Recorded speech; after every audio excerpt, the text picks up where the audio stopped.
अस्सलाम वालेकुम वरहमतुल्लाहि वबरकातुहू। आज हम बनाने जा रहे हैं कैबेज स्टर फ्राई और cabbage thoran as it is called in Kerala. तो चलो शुरू करते हैं। इट्स वेरी इजी, झटपट बन जाता है।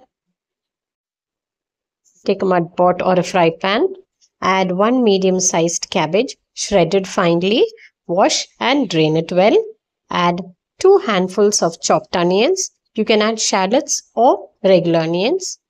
1 teaspoon salt, a few curry leaves chopped, 2 green chillies chopped, a big handful of freshly grated coconut. You can add half a teaspoon of turmeric powder if you wish, that is optional. Mix well, you can mix with a hand or with a spoon. Cover and let it cook on low flame for at least 10 minutes. It only takes 10 minutes to cook that. Keep stirring in between. If you have small kids at home, avoid cutting the green chilies finely, but instead you can use slit green chilies. After 10 minutes, let's check.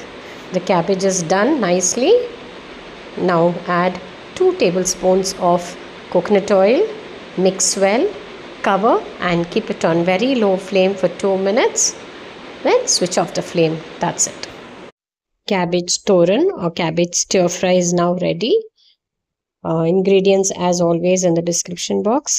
Like, share and subscribe. Thank you for watching.